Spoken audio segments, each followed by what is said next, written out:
On June 29, 1832, Saint Rafqa was born, the only child, to her parents in Himalaya near Biography, Lebanon.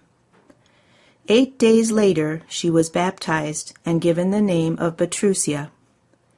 She lived a happy early childhood, was very much loved, learned daily prayer and love for God. Unfortunately, her mother died when Petrusia was only 7 years of age. Her father tried to manage raising his little girl on his own, but when she reached the age of 11, he experienced financial difficulties and had to send her to Damascus to live in the home of Asad al-Badawi, a Lebanese, where she worked as a servant for 4 years. While she was away, her father remarried. When she returned home, she was a beautiful, pleasant young woman. She had remained very devoted to God. Trouble arose when her father's new wife desired her to marry her brother, and her aunt wanted her to marry her own son, Petrusia's cousin. She turned to God for an answer and decided to devote her life to Jesus Christ and become a nun. She left and entered the convent church of Our Lady of Deliverance in Biography. There she heard God's voice inside her telling her, "You will become a nun."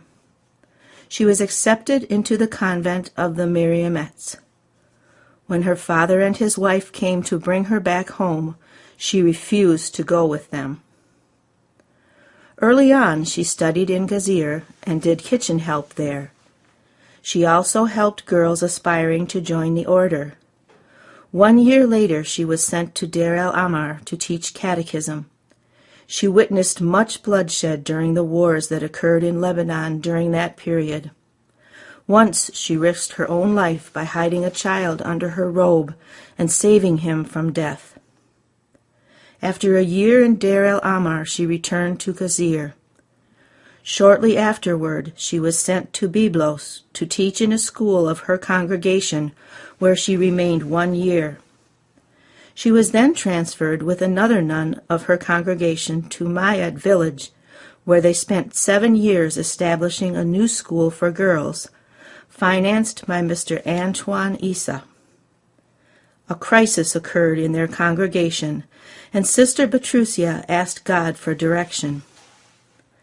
Entering St. George Church, she again heard God's voice telling her, "You will remain a nun."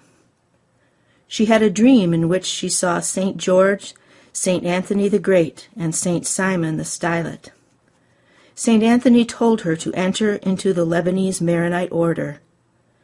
She traveled to Alto to St. Simon Monastery, where she entered as a novice, and after 1 year of novitiate, she took the name of Sister Rafqa, after her mother. She devoted herself to obedience, prayer, silence, and sacrifice. She spent 26 years in the monastery. In October of 1885, she felt something was missing.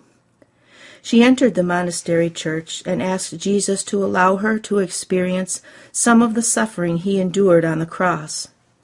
Her prayer was almost immediately answered when she began to experience unbearable pain in her head and eyes. Her superior sent her for treatment in Beirut when all local attempts at treatment failed. On the way to Beirut, they passed by St. John Marcus Church in Byblos, where they were told an American doctor was in the area. He ordered immediate surgery for her right eye. She refused anesthesia. During the surgery, he accidentally uprooted the eye, which fell on the floor. She did not complain and told him, "For Christ's passion, God bless your hands, and may God pay you back." Soon thereafter, the disease struck the other eye. She never complained and continued to thank Jesus for the gift of sharing in his suffering. She accompanied 5 of the nuns to the new monastery of St. Joseph al-Dar in Rabat, Batroun, in 1897. By 1899, she had lost the sight in her left eye and had become paralyzed. She spent the last 7 years of her life lying on the bed, on the right side of her body. She could not move. She had a big injury on the left shoulder and would often repeat, "For the wound in the shoulder of Jesus." Her vertebrae were visible through her skin. She looked like a skeleton covered by skin. Although in constant pain, she remained cheerful and constantly smiled. She thanked God always for the grace He gave her to participate in His suffering. Her face was peaceful and full of tenderness. Even in this state of constant pain, Blessed Rafqa was able to crawl to the chapel on the feast of Corpus Christi, to the amazement of all the sisters. When asked about this, she replied, "I don't know. I asked God to help me, and suddenly I felt myself slipping from the bed with my legs hanging down. I fell on the floor and crawled to the chapel." On a separate occasion, when asked by her superior if she would like to see, Blessed Rafqa responded, "I would like to see for at least an hour to be able to look at you." In an instant the superior could see Rafqa smile and suddenly said, "Look, I can see you now." Not believing her, Sister Ursula put her to the test, asking her to identify several objects. Shortly thereafter, Rafqa fell into a deep sleep for about 2 hours. Sister Ursula became worried and tried repeatedly to awaken her. Upon waking, Rafqa explained that she had entered a large, beautifully decorated building with baths full of water and people crowding to enter them. She went with them.